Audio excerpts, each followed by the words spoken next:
ছেলেরা আমার, দোস্ত আমার, বাপ আমার, বন্ধু আমার, আপনি হাসলেও কবরে যাইতে হবে, কাঁদলেও কবরে যাইতে হবে। রাজপ্রাসাদের ওই অট্টালিকাতে যে থাকে সেও একদিন মরে যাবে, জীর্ণ কুঠিরে কুড়ে ঘরে যে থাকে সেও মরে যাবে। জীবনে যে কোনোদিন সুখ দেখে নাই দুঃখের সাগরে, তারও মৃত্যু হবে। জীবনে যে কোনোদিন দুঃখ দেখে নাই সুখের সাগরে ভাসছিল, তারও মৃত্যু হবে, সেও মরে যাবে। কবর নিশ্চিত, কবর নিশ্চিত। আমিন ওয়ারাইহিম বারযাখুন ইলা ইয়াউমি ইউবআসুন। আল্লাহ তাআলা মৃত ব্যক্তিকে বলবে, বান্দা, কোরআন শরীফের আয়াত, এখন থেকে নিয়ে ইসরাফিলের ফুঁতে হাসরের ময়দানে উঠানো পর্যন্ত বারযাখ মানে কবরের জীবনে পড়ে থাকো। ভেবে দেখেন, ভেবে দেখেন, শুধু 1 মিনিট আমিও ভাবি, আপনিও ভাবেন। হাদিসের মধ্যে আছে, মা বাইনান নাফখাতাইন 40, প্রথম ফু দিলে জমিনের সবকিছু মাটির নিচে চলে যাবে, দ্বিতীয় ফু দিলে মাটির নিচ থেকে আবার সবাই উঠে হাসরের ময়দানে দাঁড়াবে। তো নবীজি সাল্লাল্লাহু আলাইহি সাল্লাম বলছে, এই 2 ফুঁয়ের মাঝখানে ব্যবধান হবে 40। তো মুহাদ্দিসিনে কেরাম, ওলামায়ে কেরাম বলেন, কেউ কেউ এই 2 ফুঁয়ের মাঝখানে ব্যবধান হতে পারে 40,000 বছর।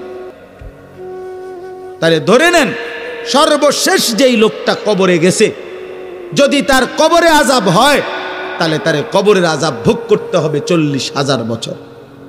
এবার বলেন তো, এখন যারা মরতেছে, এবার বলেন তো রাসূলুল্লাহ সাল্লাল্লাহু আলাইহি সাল্লামের জামানায় যারা মারা গেছে, এবার আরো পিছনে যান, ইব্রাহিম আলাইহিস সালামের জামানায় যারা মারা গেছে, এবার আরো পিছনে যান, নূহ আলাইহিস সালামের জামানায় যেই অবিশ্বাসী বেঈমানগুলো মারা গেছে, তারা আজকে কত বছর যাবত কবরে আযাব ভোগ করতেছে। বুঝছেননি আমার কথাটা? হ্যাঁ, কোরআন শরীফে আছে, ওমান আ'রাযা আন যিকরি ফাইন্না লাহু মাঈশাতান যানকা ওয়া নাহশুরুহু ইয়াওমাল কিয়ামাতি আ'মা। আল্লাহ বলেন, আমার স্মরণ থেকে যে মুখ ফিরায় নিল, আমার বন্দিগি, আমার ইবাদত, আমার হুকুম পালন, আমি তার জীবন করে দেব সংকীর্ণ এবং তার হাসরের ময়দানে উঠাবো অন্ধ। এই জীবন সংকীর্ণ করার একাধিক তাফসির, এর মধ্যে একটা তাফসির হলো এইটা যে আল্লাহ জীবন সংকীর্ণ করে দিবে, মানে তার কবরের মধ্যে তার কবরটাকে একেবারে সংকীর্ণ করে দিবে। আল্লাহ রসুল বলছে, নাফরমানের কবর রাইখা যখন ফেরেশতা চলে যাবে, কবর ডান পাশের মাটি তারে একটা চাপ দিবে বাম দিকে, বাম দিকের মাটি এক ডান দিকে। আল্লাহর কসম, ডান পাশের হাড্ডি পাঁজর ভাঙ্গা ডান দিকে বাম দিকে চলে যাবে, বাম দিকের হাড্ডি পাঁজর ভাঙ্গা। রাসূলুল্লাহ সাল্লাল্লাহু আলাইহি ওয়াসাল্লাম বলছে, বন্ধু দেখেন, হাত্তা তাখতালিফা আদলাউহু, এই 2 আঙ্গুল যেভাবে একটাটার ভিতরে ঢুকে গেছে, খোদার কসম, ডান পাশের হাড্ডি পাঁজর, বাম পাশের হাড্ডি পাঁজর এইভাবে একটার ভিতরে ঢুকে যায়। এটার অর্থ এটা। হ্যাঁ, রাসূলুল্লাহ সাল্লাল্লাহু আলাইহি সাল্লাম একদিন হযরত বারা ইবনে আযিব রাদিয়াল্লাহু তাআলা আনহু থেকে বর্ণিত, নবীজি একদিন এক সাহাবীর জানাজা পড়তে গেছেন। জানাজা পড়তে গিয়ে খালি কবরের সামনে কিছুক্ষণ দাঁড়াইছেন। তখনও ওনারে কবরে রাখে নাই, জানাজাও পড়ায় নাই। নবীজি আগে গিয়া কবরটার সামনে দাঁড়াইছে। হযরত বারা ইবনে আযিব বলেন, আমরা নবীজির সাথে ছিলাম। আল্লাহর নবী সাল্লাল্লাহু আলাইহি সাল্লাম কবরের খালি এই কবর দেখা অঝরে কাঁদতে শুরু করছে। আমরা সবাই সাহাবীরা নবীজির সাথে কাঁদতে শুরু করলাম। অনেকক্ষণ কাইদা নবীজি চোখের পানি মুইছা আজীব কথা বলছে নবী। রাসূলুল্লাহ সাল্লাল্লাহু আলাইহি সাল্লাম সাহাবীদেরকে লক্ষ্য করে বলছে, ইয়া ইখওয়ানি লিমিসলি হাদা ফাআইদ্দু, আমার বন্ধুরা, আমার সাথীরা, এই কবরে যাওয়ার জন্য তোমরাও রেডি হও। ফাআইদ্দু, তোমরাও প্রস্তুতি নাও। অচিরেই তুমি আমি সবাই এই কবরেই পৌঁছে যাইতে হবে। রাসূলুল্লাহ সাল্লাল্লাহু আলাইহি সাল্লাম বলছে, প্রিয় বন্ধু আমার, জওয়ান সাথী আমার, সামান্য এই কয়েকটা জওয়ানি নষ্ট না করা, নষ্ট না করা, কোনোভাবেই নষ্ট না করা। তো এই জন্য বললাম, এই সূরা মুলক এটা আল্লাহ তাআলা অত্যন্ত ফজিলতপূর্ণ একটি সূরা। রাসূলুল্লাহ সাল্লাল্লাহু আলাইহি সাল্লাম বলছেন, এটা কবরের আযাব থেকে রক্ষা করবে। এই সূরা নিয়মিত তাফসীরের মধ্যে আমি নিজে পড়ছি, তাফসীরে কুরতুবীতে আছে। আল্লাহ নবী সাল্লাল্লাহু আলাইহি সাল্লাম বলেন, লাওয়াদিত্তু, নবীজি বলেন আমার দিলের আশা, আমার দিলের তামান্না, আমার উম্মতের প্রতিটা মুমিন তার কলিজার ভিতরে, তার জবানে এই সূরা মুলক থাকুক, সূরা মুলক থাকুক। অর্থাৎ রাসূলুল্লাহ সাল্লাল্লাহু আলাইহি সাল্লাম বলতেন, আমার প্রতিটা মুমিন বান্দা উম্মত যেন এই সূরা মুলক তেলাওয়াত করে, যেন কবরের আযাব থেকে রক্ষা পায়। নবীজি 5 ওয়াক্ত নামাজের পরে, আল্লাহর কসম ভাই, এখানে অনেক ওলামায়ে কেরাম আছে, আপনি জিজ্ঞাসা করুন, নবীজি 5 ওয়াক্ত নামাজের পরে, সরদারে দু আলম নবীর তো কোনো গুনাহ নাই, তিনি নিষ্পাপ, তিনি তো জান্নাত উদ্বোধন করবেন। আনা আউয়ালু মান ইয়াকরাউ বাবাল জান্নাহ, নবী বলছে আমি সেই মুহাম্মদ যে প্রথম জান্নাতের দরজা আমি নাড়ব, জান্নাতের কড়া নাড়ব আমি মুহাম্মদ। ভেতর থেকে ফেরেশতা বলবে আপনি কে? আমি বলবো মুহাম্মদ। ফেরেশতা বলবে আনতাজিরুলাক, আমি তো আপনার অপেক্ষাই করছিলাম, আপনি আসবেন বলেই তো অপেক্ষায় ছিলাম, আপনি উদ্বোধন করে দিলেই তো বাকিরা ঢুকবে। তো সেই নবী যিনি জান্নাত উদ্বোধন করবেন, তিনি 5 ওয়াক্ত নামাজের পরে ভাইয়া প্রতিদিন তিনি যেই কথাটা দোয়া করতেন, এর মধ্যে একটা দোয়া এটা, আল্লাহুম্মা ইন্নী আউযু বিকা মিন আযাবিল কবর ওয়া মিন ফিতনাতিল কবর ওয়া মিন ফিতনাতিল মাসীহিদ দাজ্জাল ওয়া মিন ফিতনাতিল মাহইয়া ওয়াল মামাত। আল্লাহ, আমি কবরের আযাব থেকে পানাহ চাই। নবীজি নিজে বলতেন, নবীজি নিজে বলতেন। প্রিয় ভাই, বাবা আমার, চলেন সবাই নিয়ত করি, নিজেকে গুনাহ থেকে বাঁচানো দরকার, নিজের আল্লাহর নাফরমানি থেকে বাঁচানো দরকার। আল্লাহ তাআলা বলেন, ইন্নাল্লাযীনা ইয়াখশাউনা রাব্বাহুম বিল গায়ব, আমি আল্লাহকে না দেখে, আমার কথাগুলো আখিরাত সম্পর্কিত, এগুলোকে না দেখে যারা আমি আল্লাহকে ভয় করে, আখিরাতকে ভয় করে, জাহান্নামকে ভয় করে, কবরকে ভয় করে, আল্লাহ বলেন, তাফসীরের মধ্যে লিখছে ভয় করে মানে হলো গুনাহ বর্জন করে। কোন ব্যক্তি আল্লাহকে ভয় করে, খোদার কসম এই কথার অর্থ হলো গুনাহ ছেড়ে দেয়। যে গুনাহ ছেড়ে দেয় সে আল্লাহকে ভয় করে, যে আল্লাহকে ভয় করে সে গুনাহ ছেড়ে দেয়। কোন নাফরমান আল্লাহকে ভয় করে না, আল্লাহকে ভয় করলে গুনাহ করতে পারে না। বুঝেন নাই বাংলা কথাটা? এটা কাগজের এই পিঠ ও পিঠ, কাগজের এই পিঠ ওই পিঠ। এই পিঠে যদি লেখা আছে আল্লাহর ভয়, তো ওই পিঠে লেখা থাকবে গুনাহ বর্জন। যে গুনাহ ছেড়ে দেয় সে অটোমেটিকলি আল্লাহকে ভয় করে, যে আল্লাহকে ভয় করে সে গুনাহ বর্জন করে। এজন্য তাকওয়ার অর্থ আল্লাহর ভয়, এটার প্রথম অর্থ হইল গুনাহ বর্জন। মান খাশিয়ার রহমান, আল্লাহকে ভয়, এটার প্রথম অর্থ গুনাহ বর্জন, গুনাহ বর্জন। আমার শায়েখ আল্লামা মুফতি মুশতাকুন নবী সাহেব সব সময় চিল্লায় মাহফিলে, অনেক সময় আহাজারি করে বলে যে বাপ, গুনাহ আগুন, গুনাহ আগুন, গুনাহ আগুন। প্রতিটা গুনার পিঠে, ওই পিঠে আগুন আছে। নারীর প্রতিটা বেপর্দা দৃশ্যের মধ্যে খোদার কসম আগুন জ্বলে।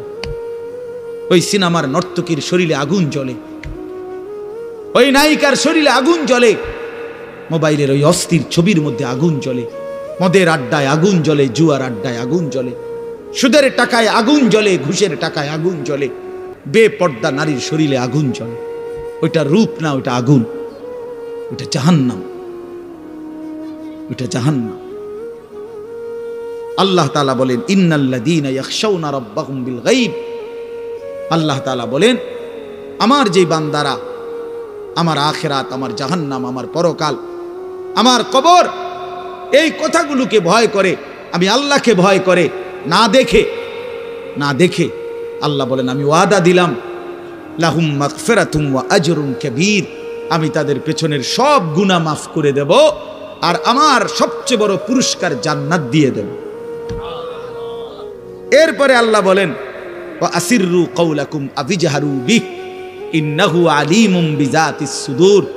মানুষের তিনটা অবস্থা কথার ক্ষেত্রে, মানুষ তার অভিব্যক্তির ক্ষেত্রে তিনটা অবস্থা হয়। মানুষ কখনো জোরে কথা বলে, মানুষ কখনো আস্তে কথা বলে গোপনে, আর কখনো মানুষ অন্তরে জল্পনা কল্পনা করে, ঠিক না? এই তিনটাই অবস্থা।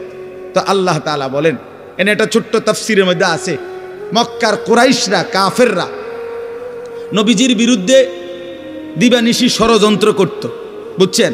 তো ষড়যন্ত্র করতে বইলে মাঝে মধ্যে এই বেকুবরা বইলে কইতো, আস্তে ক, আস্তে, এই আস্তে ক বেড়া, আসিররু, আস্তে কথা বলো, কাই লা ইয়াসমা রব্বা মুহাম্মদ, মুহাম্মদের খোদা যেন শুনতে না পায়। শুনলে কি অসুবিধা হইব? হেরাই বলতো, শুনলে জিবরাইলের কাছে কইয়ে দিব, হে আবার মুহাম্মদের কাছে এসে কইয়ে দিব, একবারে ফেঁসে করুন। হ্যাঁ, তাফসীরের মধ্যে আছে। আল্লাহ তাআলা বলেন, হায় হায় রে বেওকুফ, কি বললি, কি ভাবলি, আল্লাহরেই চিনলি না, আল্লাহকেই চিনলি। হ্যাঁ, অনেক নওজোয়ান, হ্যাঁ বেচারা ইয়ারফোন লাগাইলে মনে করে কেউ শোনে না, না ইয়ারফোন লাগাইলেছে আর কি, বুঝেন না? কানের মধ্যে দুইটা বল্টু লাগাইছে, খালাস, আর তো দুনিয়ার কেউ শুনে না। আরে না ফরমান, দুনিয়ার কেউ শুনে না সেটা তো কথা না, আর শাজিমের মালিক তো শুনে।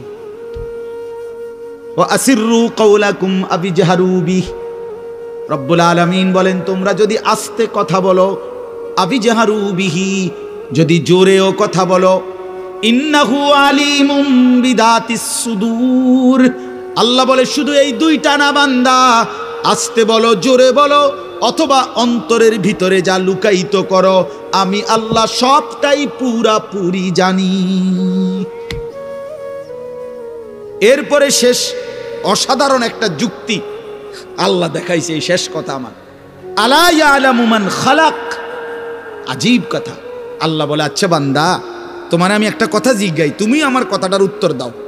এর কথা কি তুমি বুঝো না যে আলা ইয়ালামু মান খালাকা, যে সৃষ্টি করলো, যে বানাইলো, তিনি জানবে না, তিনি বুঝবে না, তিনি শুনবে না, এটা তুমি কেমনে ভাবলা? তুমি কও, তোমার বিবেকে কি কও? এতটি ভাত খাইয়া বুঝিয়ে কথাটা বুঝলা না, এতদিন দুনিয়ার থাইকে বুঝিয়ে কথাটা বুঝলা না।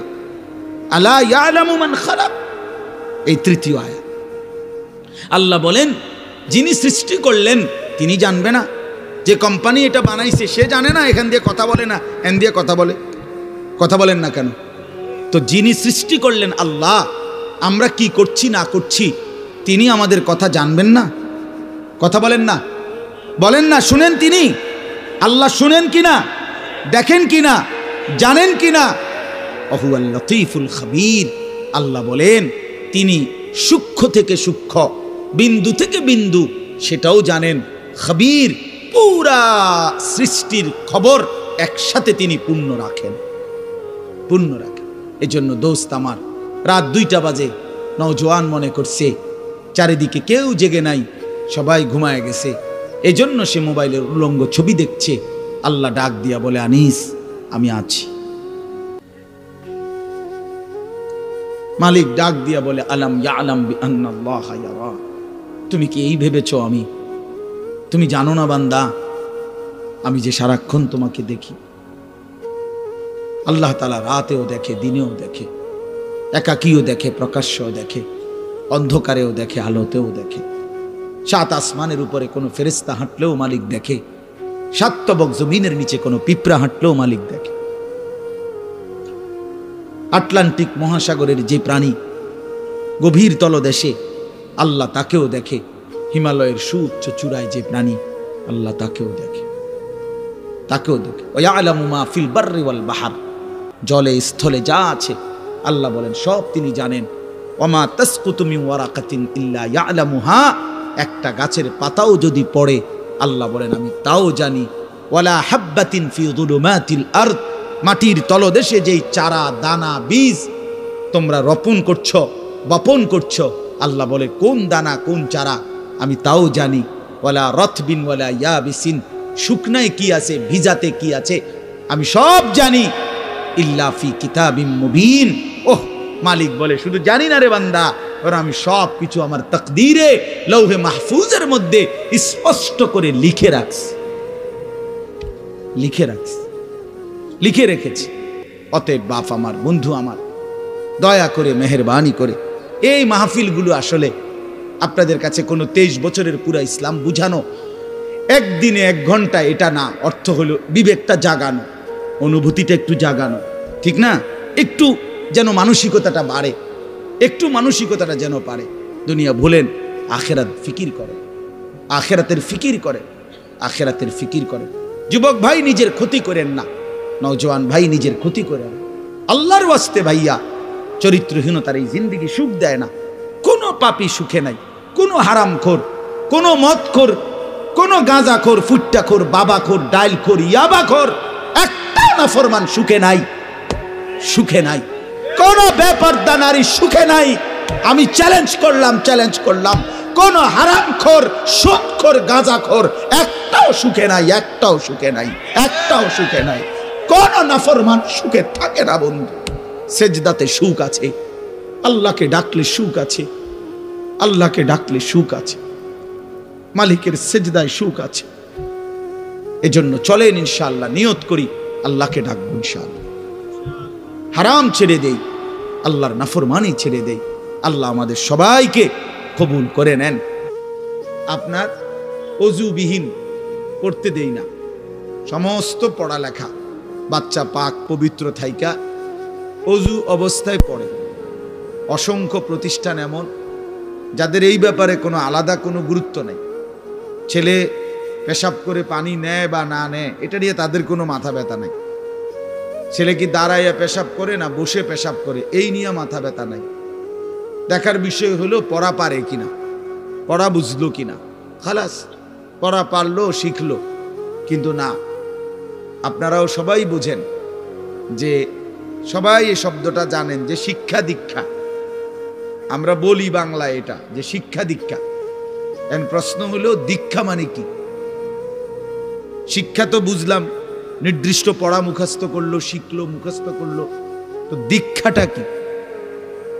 এখানে এটা এমন শব্দ না যে, কিছু শব্দ তো আছে একটা শব্দের সাথে আরেকটা বলছে অর্থহীন, যেমন কলম টলম। তো এটা সবাই বুঝে যে টলমের কোনো অর্থ নাই। কাগজ টাগজ, তো কাগজের অর্থ নাই কিছু না, এটা আলাদা শব্দ। শিক্ষা দীক্ষা, যেমন আমরা অনেক সময় বলি যে নামাজ রোজা, লোকটা নামাজ রোজায় ভালো, তো এর দ্বারা কি শুধু নামাজ আর নামাজের উল্টা শব্দ রোজা না, এটা একটা আলাদা কি আমল। নামাজ একটা ইবাদত, তো রোজা একটা ইবাদত। তো শিক্ষা এটা একটা বিষয়, দীক্ষা এটা একটা বিষয়। শিক্ষা তো তালিম, দীক্ষা এটা তরবিয়ত, আখলাক। আখলাক অর্থাৎ শব্দ মুখস্থ করা এটা যেমন জরুরি, জিন্দেগি গঠন করা এটাও সমান জরুরি, বরং তার চাইতে বেশি জরুরি। এজন্য আমাদের ফেনীর একজন বড় বুজুর্গ আলেম আছেন, ফেনী জামিয়া রশিদিয়া মাদ্রাসার হজরত মাওলানা মুফতি শহীদুল্লাহ দামাত বারাকাতুহুমুল আলী, বাংলাদেশের অনেক বড় একজন বুজুর্গ আলেম। হজরতের মাদ্রাসা ফেনীতে, সেই মাদ্রাসা একটা মাদ্রাসায়, কওমি মাদ্রাসা, সেখানে প্রায় 6 থেকে 7 হাজার ছাত্র পড়ালেখা করে। প্রায় 200-র উপরে উস্তাদ আছে, 200-250 হবে। তো এই জন্য বললাম যে হজরত সবসময় বলে যে পড়া মেধা অনুপাতে কম বেশি হইতে পারে, কিন্তু আখলাক বরাবর হইতে হবে।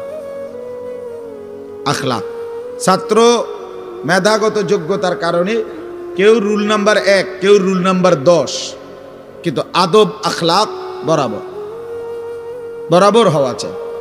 আমরা এটা খুব খেয়াল করি না। আজকে সবাই মনে করে বাচ্চার পড়ালেখা হচ্ছে, ঠিক আছে, পড়তেছে, যাইতেছে, আসতেছে, ছেলেটা পড়তেছে, রেজাল্ট আসছে, কিন্তু আখলাক কোথায়? যে ছেলেটা কখনোই প্রস্রাব করে টয়লেট পেপার ব্যবহার করে না, দাঁড়িয়ে বসে প্রস্রাব করার ক্ষেত্রে কোনো পার্থক্য করে না, তো তার আখলাক, তার জীবন গঠন হইল কই? শব্দ না মুখস্থ হইল? শব্দ না মুখস্থ হইল? যে ছেলেটা তার মোবাইলের মধ্যে রাত দিন নাচ গান ছবি জিনা ব্যভিচারের দৃশ্য অথবা শুধু শুধু অনর্থক মোবাইলটা টিপলো, তো পড়া তো মুখস্থ করলো, কিন্তু আখলাক কই হইল? আখলাক কই হইল? 3 বছরের বাচ্চার হাতে মোবাইল দিয়ে দিছে, 2 বছরের বাচ্চার হাতে অভিভাবক মোবাইল দিয়ে দিচ্ছে। মানে খামখেয়ালির এক জিন্দিগি। এক সন্তান গঠন কিভাবে করতে হয় মুসলমান তাও জানে না, তাও জানে না। বাচ্চাকে টেলিভিশনের হাতে তুলে দিছে, টেলিভিশন দেখে দেখে শেখো। বাচ্চাতে সমবয়সীদের হাতে তুলে দিছে যে সমবয়সী বন্ধুদের সাথে আড্ডা দিতে দিতে যা শেখো শেখো।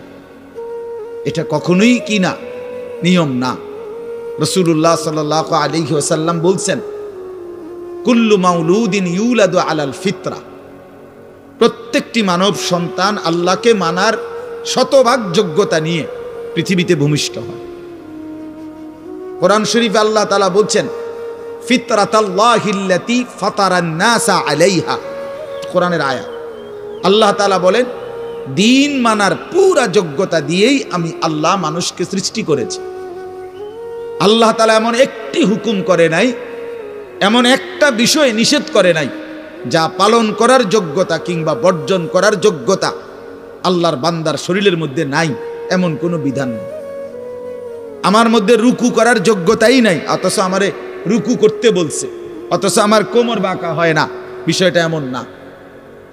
আমি সেজদাই দিতে পারি না, আমার হাঁটুও বাঁকা হয় না, কনুইও বাঁকা হয় না, কোমরও বাঁকা হয় না, অথচ আল্লাহ আমারে বললেন সেজদা দিতে। বিষয়টা কি এমন? কথা বুঝছেননি আমার কথাটা? আমারে বানাইলেন তাল গাছ, আমারে বলতেছেন সেজদা দিতে। এইটা বললে না জুলুম হইতো? এটা বললে না জুলুম হইতো? কিন্তু আল্লাহ তাআলা যতগুলো হুকুম করেছেন, যতগুলো নিষেধ করেছেন, প্রতিটা হুকুম পালন করা, প্রতিটা নিষেধ বর্জন করার 100 যোগ্যতা আল্লাহ তাআলা বান্দার শরীরের মধ্যে দিয়েছে। কোরআনুল কারীমের মধ্যে আছে, আল্লাহ তাআলা বলেন, বান্দা আমি তোমাকে বানিয়েছি নাবতালিহি, পরীক্ষা করার জন্য, আর পরীক্ষায় উত্তীর্ণ করার উপযোগী। ফাজআলনাহু সামিআন বাসীরা, আমি আল্লাহই তোমাকে শুনবার জন্য কান দিয়েছি, দেখবার জন্য চোখ দিয়েছি। তাফসীরের মধ্যে লিখছে, অর্থ হইল আমাকে মানবার পুরা যোগ্যতা সম্পূর্ণ শরীর দিয়েছি।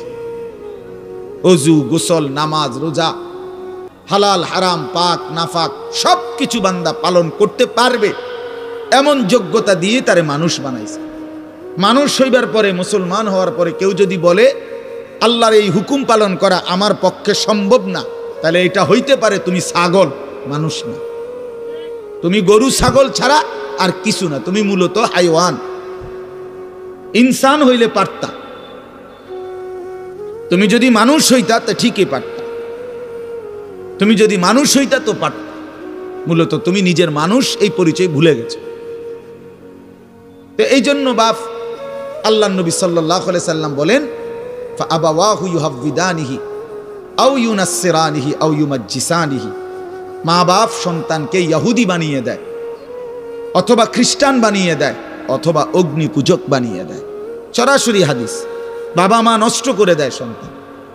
রাসূলুল্লাহ সাল্লাল্লাহু আলাইহি সাল্লাম বলছে, বাবা মা 3 বছরের বাচ্চাটা ছোট্টবেলা থেকেই ঘরে টেলিভিশন দেখে, রঙিন সিনেমা দেখে, নাটক সিনেমা দেখে, তারে এটা শিখাইবার ক্ষেত্রে কে ব্যবস্থা করে দিল? তার মা বাপ। এ তো 3 বছরের বাচ্চা বাজার থেকে কিনে আনে নাই, টেলিভিশনে এত বড় এটা তো বাচ্চাটা আনে নাই, এটা তো তার অভিভাবক আনছে। এই 3 বছরের বাচ্চাটারে কার্টুন দেখার জন্য, গেমস খেলার জন্য এত বড় মোবাইলটা, এটা তো তার বাবাই দিছে, অথবা তার মা, তার দুলা ভাই, তার বড় ভাই, তার চাচা, এমন কেউ একজন তার হাতে তুলে দিছে। এজন্য আমি সবসময় বলি, যেই মা বাপ অভিভাবক সন্তানের, অপ্রাপ্ত বয়স্ক সন্তানের হাতে এই বড় মোবাইলগুলো তুলে দেয়, এই মা বাবার চাইতে বড় জালেম আর কেউ নেই। ওরা নিজ হাতে সন্তানকে গলা টিপে হত্যা করে ফেল, ধ্বংস করে দিল, বরবাদ করে দিল, বরবাদ করে দিস। অসংখ্য অভিভাবক আমাদেরকেও তো বলে, বাচ্চা হুজুর খায় না, ঘুমায় না, বাচ্চা মোবাইল না দেখতে না দিলে খায়ও না, ঘুমায়ও না, কান্দে, শুধু কান্দে কান্দে। তার এই বদ অভ্যাস কে বানাইল? আর দ্বিতীয় কথা হইল, কান্দলে কি হয়েছে? কোনো বাচ্চা যদি কান্দে, তো কান্দলে কি মরে যায় মানুষ? তো হেতে কান্দুক, কান্দলে কি হয়েছে? কানতে কানতে সে একসময় থেমে যাবে। 3 বারের পরে, 4 বারের পরে সে বুঝে নিবে যে এটা আমারে দিবে না। কথা বোঝেন নাই? কাঁদতে কাঁদতে নইলে 3 বার কাঁদলো, 4 বার কাঁদলো, 10 বার কাঁদলো, একটা পর্যায়ে সে বুঝবে যে এটা আর আমারে দিবে না, এটা আমারে দিবে না। এই জন্য বাপ আমার এটা খেয়াল করা চাই। আমি এই কথাটা শুরু করছি এই কথার থেকে যে কোরআন সুন্নাহর ইলমের জন্য আদব জরুরি। এক তো আপনি শুনলেন প্রতি সপ্তাহে জুমার বয়ান হয়, ইমাম সাহেব কইতে পারবো, ইমাম সাহেব কি কয়, আমনে আমনের মতো হুজুর হুজুরের মতো না।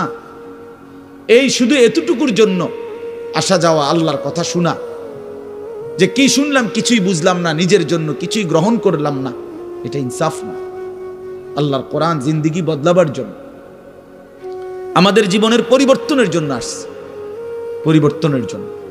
কোরআনুল কারীমের প্রতি অক্ষর নূর, কোরআনুল কারীমের প্রতি অক্ষর হুদান হেদায়েত, কোরআনুল কারীমের প্রতি অক্ষর মাউইজা উপদেশ, কোরআনুল কারীমের প্রতি অক্ষর বুশরা সুসংবাদ, কোরআনুল কারীমের প্রতি অক্ষর বাসায়ের অন্তর্দৃষ্টি সম্পূর্ণ জ্ঞান, কোরআনুল কারীমের প্রতি অক্ষর আহসানাল হাদিস সর্বশ্রেষ্ঠ কথা, কোরআনুল কারীমের প্রতি শব্দ মুতাশাবিহান সাদৃশ্যপূর্ণ, কোরআনুল কারীমের প্রতি শব্দ মাসানি বারবার তেলাওয়াতকৃত পাঠকৃত। কোরআনুল কারীমের অসংখ্য বৈশিষ্ট্য আল্লাহ তাআলা কোরআনে উল্লেখ করেছেন। মা ফাররাতনা ফিল কিতাবে মিন শাই, আল্লাহ বলেন একটা বিষয়ের আলোচনা আমি বাদ দেই নাই কোরআনের মধ্যে। ওয়া নাযালনা আলাইকাল কিতাবা তিবয়ানান লিকুল্লি শাই, বন্ধু আমি আপনার উপরে যে কোরআন নাজিল করেছি তার সমস্ত কিছুর বিস্তারিত বর্ণনা। এজন্য বদনসিব ওই সন্তান, ওই অভিভাবক দুর্ভাগা যে মুসলমান পরিচয় দেওয়ার পরেও নিজ সন্তানকে আল্লাহর কোরআন দেখে দেখেও পড়তে জানে না। আল্লাহর কোরআন দেখে দেখে ছোট বাচ্চা হাফেজে কোরআন হয়েছে, এই মাত্র দেখছেন আমরা হাফেজে কোরআন হয়েছে। মুসলমানের সন্তান আল্লাহর কোরআন 30 পারা কলিজার মধ্যে গ্রহণ করছে। আর কি পরিমাণ দুর্ভাগা মুসলমান, আল্লাহর দেওয়া চোখ, আল্লাহর দেওয়া জিহ্বা। আল্লাহ কোরআনে বলছে আলাম নাজআল লাহু আইনাইন, বান্দা আমি কি 2টা চোখ দেই নাই? ওয়া লিসানান, আমি কি জিহ্বা দেই নাই? ওয়া শাফাতাইন, 2টা ঠোঁট কি আমি দেই নাই? হাসরের ময়দানে আল্লাহ তাআলা জিজ্ঞেস করবে বান্দা আমার দেওয়া 2টা চোখ, আমার দেওয়ার জিহ্বা, আমার দেওয়া ঠোঁট, এত লক্ষ কথা বললা, এত কিছু দেখলা, এত শব্দ উচ্চারণ করলা, পৃথিবীর কত লক্ষ কথা তুমি জীবনে বললা, অথচ আমার কালাম সর্বশ্রেষ্ঠ আসমানি কিতাব মালিকের এই কোরআন, এটা একটু দেখে দেখেও পড়তে পারো না, এর চাইতে বড় বদনসিব আর কে হইতে পারে? এজন্য আমি পরিষ্কার বলি সবসময়, আল্লাহর কোরআন যেই মুসলমান দেখে দেখেও শুদ্ধ পড়তে পারে না, আমার দৃষ্টিতে ওই লোকটা বোবা। আপনি বোবা, মূলত দোস্ত তুমি বোবা। বাকি কথাগুলো না বললেও চলতো, বাকি কথাগুলো না বললেও চলতো, এই পৃথিবী ভোগ করা যেত। বোবা মানুষ যারা, তারা কথা না বলতে পারলেও ভাতও খাইতে পারে, ঘুমও যাইতে পারে, পেশাব পায়খানাও করে, বিয়েও করে, বোবা মানুষের বাচ্চা কাচ্চাও হয়। এরকম দেখছেননি কখনো? না, কথা বলেন না কেন? তাহলে বোবায়ও তো পৃথিবী ভোগ করে। তাইলে বোঝা গেল দুনিয়ার এই ভাত মাছ বিয়া বউ, দুনিয়ার এই যৌন চাহিদা পূরণ আর পেশাব পায়খানার ঘুম, এটুকুর জন্য কথা না বললেও চলতো, অন্ধ হইলেও চলতো, অন্ধ হইলেও চলতো, চোখে না দেখলেও কত মানুষ পৃথিবী ভোগ করতেছে। তাহলে যে জবান আল্লাহর দেওয়া, যে চোখ আল্লাহর দেওয়া, সেই মালিকের কালাম দেখে দেখেও পড়তে পারলাম না। 16 বছর বাচ্চাটা পড়লো, অথবা আপনি পড়াইলেন, একবারও ভাবলেন না হায় আমার সন্তানকে আমি কি পড়াইলাম? একবারও মনে করলেন না বাপেরই কি হইল, সন্তানের বা কি হলো? হায় মুসলমান, বাপও তো ছিল মুসলমান, ছেলেটাও তো মুসলমান। না বাপের একবার মনে পড়লো, না ছেলের একবার মনে পড়লো, না মায়ের একবার মনে পড়লো, না ছেলেটার একবার মনে পড়লো যে আমার মালিকের কোরআন পড়তে পারি না। পৃথিবীর কত পড়া, দরকারি বেদরকারি মিলাইয়া পৃথিবীর বাকি সমস্ত পড়ালেখার মধ্যে প্রয়োজনীয় অপ্রয়োজনীয় কথার মিশ্রণ। কিছু কথা দরকারি আছে, কিছু কথা বেদরকারি আছে। সমস্ত বাংলা বইয়ের মধ্যে দরকারি কথাও আছে, বেদরকারি কথাও আছে। ইংরেজি বইয়ের মধ্যে দরকারি কথাও আছে, বেদরকারি কথাও আছে। কথা বলেন? হ্যাঁ, রোদ হচ্ছে, বৃষ্টি হচ্ছে, খেকশিয়ালের বিয়ে হচ্ছে, এটা কোনো দরকারি কথা হলো? এটা কিছু শিখার কিছু? এটা হাট্টিমা টিম টিম তারা মাঠে পারে ডিম, এটা কি? এটা কোনো শিখার কিছু? হ্যাঁ, আগডুম বাগডুম ঘোড়া ডুম সাজে। আগডুম কি বাগডুম কি? তার বাপের 14 গোষ্ঠী কইতে পারবো নি আগডুম কি। যে লিখছে এটা অনর্থক কথা। Two little black birds sitting on a wall, one called Peter, one called Paul. দুইটা কাউয়া একটা ওয়ালের মধ্যে বসছে, একটা কাউয়ার নাম হলো পিটার আর একটা কাউয়ার নাম হলো পল। এই হলো কবিতার অর্থ। এটা কি শিখছে ছেলেটা? এখানে কি শিখার? কাউয়া ওয়ালে বসলেই কি, টিনের সালে বসলে কি? কাউয়া তো কাউয়া, কাউয়া লইয়া আমার দরকার কি? কাউয়া কই বইছে, এটা আমার বাচ্চা শিখতেইব। আমি কি কাউয়ার বাচ্চা? বলেন তো কি অর্থ আছে এটাতে? আর এই পিটার পল এটা সম্পূর্ণ কাফেরের নাম। পিটার এই শব্দ, পল এটা খ্রিস্টানদের নাম, কোন মুসলমানের নাম না। এটা মুসলমানের সন্তান এটা শিখবে কেন? উচ্চারণ শিখার জন্য, কিছু শব্দ শিখার জন্য। তো শব্দ শিখার জন্য ইসলামী কোনো শব্দ নাই। আল্লাহ আমাদেরকে বুঝ দান করে। আমি বইয়ে এখানে বই ঠিক করতাম বইছি না, যে বুঝেন না আমার কথাটা। অর্থ এই উদ্দেশ্য তাহলে আমি বই ঠিক করতে বসি নাই। অর্থ একটা উদাহরণস্বরূপ বললাম আর কি। আবার দরকারি কথাও আছে। আমাদের দেশে সেই ছেলে কবে হবে, কথায় না বড় হয়ে কাজে বড় হবে। ফাইন কথা। সকালে উঠিয়া আমি মনে মনে বলি, সারাদিন আমি যেন ভালো হয়ে চলি। চমৎকার কথা। বোর হলো দৌড় খোলো কুকুমনি উঠোরে, এগুলো তো অন্যায়। এসব কবিতাও তো না, আমরা আমলে নাই ডিমি কইতেছি। এখনকার কি আছে আমি জানি না। এগুলা আমার সময়ে পড়ছি আমরা ছোটবেলায় প্রাইমারিতে। যাই হোক বাপ, অর্থ হইল আল্লাহর কোরআন থেকে সন্তানকে বঞ্চিত করেন না। বঞ্চিত আপনাদের কাছে অনুরোধ। এই যে কয়জন বসছেন, জোয়ান ভাই যারা বসছেন, ভাই আমার, স্কুলে পড়েন, কলেজে পড়েন, কোনো অসুবিধা নাই, ঠিক আছে। নতুন করে আবার মাদ্রাসায় ভর্তি হইতে পারবেন না, আমরাও জানি।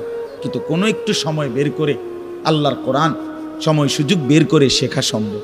শুক্রবারটা তো অবসর থাকেন, বৃহস্পতিবার বিকাল থেকে তো অবসর থাকেন, শনিবারটা তো অবসর থাকেন।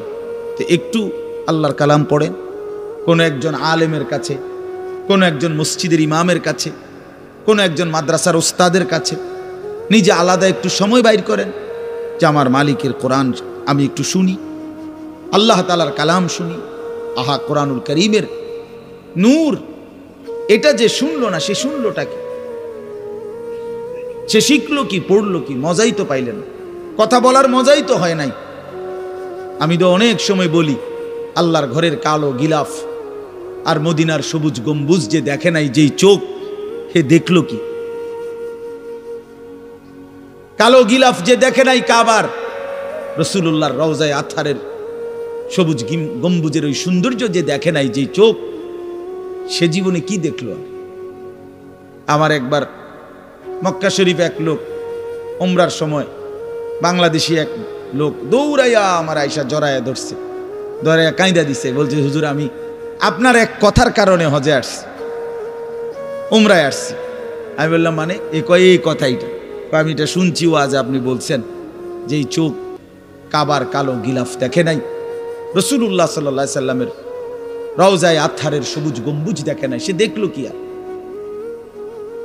এটা আমার দিলে লাগছে যে হ্যাঁ ঠিকই তো, আমি আর কি দেখলাম? তাই তো যেই জবান আল্লাহর নামে নিতে জানে না, মালিকের কোরআনে পড়তে জানে না, তুমি পড়লা কি মিয়া? তুমি কি গোড়ার ঘাস কাটলা মিয়া? বাকি সবগুলো পড়া না হলেও দুনিয়া চলতো মিয়া। মূর্খ বকলম, নাম দস্তখত করতে জানে না, টিপসই দেয় এমন হাজারো মানুষ দুনিয়া ভোগ করতেছে। বাড়ি গাড়ি, নেতাগিরি, মাতবুরি, ক্ষমতা, দালান, বিল্ডিং, সবটা দুনিয়া ভোগ করছে, অথচ নামটাও সই দিতে জানে না। এমন নাই? বলেন না এমন নাই? তো সে কোন যোগ্যতায় দুনিয়া ভোগ করছে? সে কিভাবে দুনিয়া ভোগ করতেছে?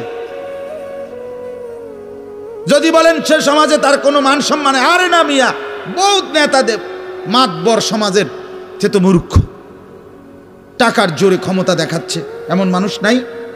তো তাইলে এই জন্য বাপ আবারও অনুরোধ করছি আমি, অর্থ হইল অপমান করা না, জেনারেল শিক্ষা নিষেধ করা না।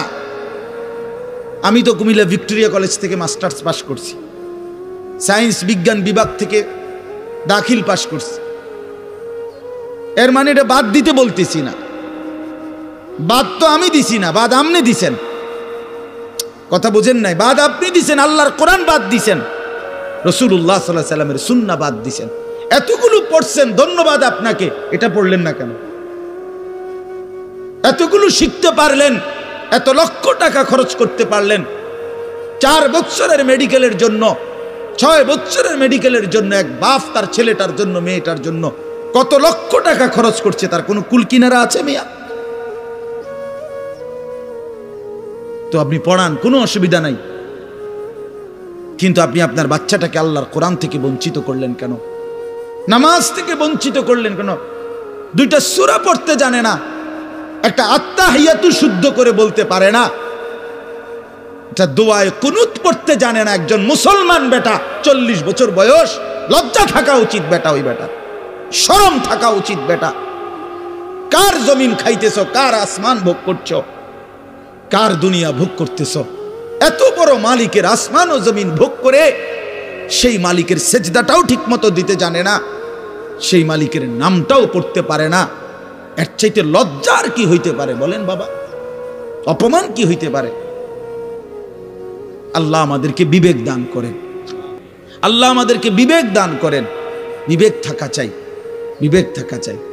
কোরআনুল কারীমের মধ্যে আছে, আল্লাহ তাআলা বলছে, একটা সাংঘাতিক কথা আছে কোরআন শরীফে,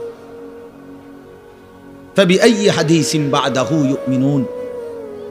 আমার দিল নড়ে কোরআনের এই আয়াত শুনলে, কলিজা সুদ্ধা কাইপা ওঠে। আল্লাহ তাআলা কোরআনে বলছে, এই 29 পারার মধ্যেই আছে, সূরা মুরসালাতের মধ্যে আল্লাহ তাআলা বলে, বান্দা 23 বছরে আমি আমার রাসূলের কাছে এই সর্বশ্রেষ্ঠ কিতাব নাজিল করলাম, আমার সবচেয়ে শ্রেষ্ঠতম কথাগুলো আমি তোমাদের জন্য দিলাম। বান্দা, এর চাইতে আর দামি কোন কথা বললে তোমরা আমার কথা মানতা? বুঝেন নাই? ফাবিআইয়ি হাদিস, ফাবিআইয়ি হাদিস। আল্লাহ বলছে, বান্দা এরপরে আর কি বললে, এর চাইতে দামি কথা আর কোনটা বললে, আর কোন কিতাব নাজিল করিলে, আর কেমনে বললে? ফাবিআইয়ি হাদিসিন বা'দাহু ইউমিনুন। আর কিভাবে বললে বান্দা ঈমান আনতা, বিশ্বাস করতা? আকিমুস সালাহ, আকিমুস সালাহ 80 বারের চাইতে বেশি বলছি আমার কোরআনে, আর কতবার বললে আমারে সেজদা দিতা? ইত্তাকুল্লাহ, ইত্তাকুল্লাহ বারবার বলেছি, আল্লাহকে ভয় করো, আর কতবার বললে বান্দা আমারে ভয় করতা? কতবার বলছি? আল্লাহ বলবেন। রাসূলুল্লাহ সাল্লাল্লাহু আলাইহি সাল্লাম বাপ আমার, বন্ধু আমার, নওজোয়ান সাথী আমার, মনে রাখবেন, বিশ্বাস করেন, রাসূলুল্লাহ সাল্লাল্লাহু আলাইহি সাল্লাম হাসরের ময়দানে অসংখ্য উম্মতকে জিজ্ঞেস করবে। এই আমল নামা যখন দেখবে, প্রত্যেকটা উম্মত তার নিজ নিজ আমল নামা রাসূলুল্লাহ সাল্লাল্লাহু আলাইহি সাল্লাম দেখবেন। এই আমল নামা দেখে নবী জিজ্ঞেস করবে, উম্মত 23টা বছর একটানা আমি কেঁদেছি, উম্মত 23 বছর তোদের জন্য আমি কেঁদেছিলাম। এমনও রাত গেছে, সারা রাত উম্মতের জন্য আমি কেঁদেছি, সারা রাত দোয়া করছি উম্মতের জন্য। তায়েফের পাথরের আঘাতে পিঠ চালনির মতো ছিদ্র বানায় ফেলছি, পেটের কষ্টে, ক্ষুধার কষ্টে 14 দিনের চাইতে বেশি পেটে 2টা পাথর বাইন্দা ক্ষুধার কষ্ট হজম করছি, উহুদের দান দান শহীদ করা রক্তে আমি বেহুশ হয়ে আমি পড়েছিলাম। সেই নবী আমি আর কত কাঁদলে, আর কত রক্ত ঝরাইলে উম্মত তুমি আমার কথা মনে করতা, তুমি আমার কথা ভাবতা? আল্লাহ নবী সাল্লাল্লাহু আলাইহি ওয়াসাল্লাম যখন এটা জিজ্ঞেস করবেন তখন কি জবাব হবে বাপ? বলেন, ইনসাফের কথা বলেন। কি মনে করছেন সুপারিশ? হাসরের ময়দানের সুপারিশ মানে কি? মুখে বিড়ি সিগারেট, চেহারায় রাসূলুল্লাহ সাল্লাল্লাহু আলাইহি ওয়াসাল্লামের সুন্নাত নাই, 50 বছর ধরে সুদের লেনদেন, কোনদিন 5 ওয়াক্ত নামাজ আদায় করেন নাই, স্ত্রী বেপর্দা, ঘরের মধ্যে প্রতিদিন রঙিন টেলিভিশন চলতেছে, এই অবস্থায় কবরে যাইবেন। আর হাসরের ময়দানে দাঁড়াইলেই নবীজি সুপারিশ করে আপনারে বেহেশত দিয়া দিবেন। বিষয়টা মামুর বাড়ি না, বিষয়টা মামুর বাড়ি মনে করছেন আপনি। এটাকে কি মনে করলেন আপনারা? রাসূলুল্লাহ সাল্লাল্লাহু আলাইহি সাল্লাম সুপারিশ করবেন, এর কোনো নিয়ম কানুন নাই, কোনো বিধি নিষেধ নাই, আইন কানুন নাই। হাউজে কাউসারের পানি, এটা কি 10 টাকার পানির বোতল মনে করছেন? রাসূলুল্লাহ সাল্লাল্লাহু আলাইহি সাল্লাম বলেছেন, এক ঢোক পানি পান করলে আর কোনো দিন বান্দা তৃষ্ণার্ত হবে না। এতটা আজিমুস শান দামি, এমনি এমনি দিয়ে দিবেন? এটা এমনি এমনি দিয়ে দিবেন? দয়া করে ভাবতে শিখেন, নিজের ভালো বোঝেন, নিজের ভালো, নিজের ভালো। আমি যেই সূরাটা পড়ছি, এই সূরাটার নাম হলো সূরা মুলক, 29 নম্বর পারা, কোরআনুল কারীমের 67 নম্বর সূরা। এই সূরাটার নাম হচ্ছে সূরা মুলক। এই সূরার 3টি আয়াত 12, 13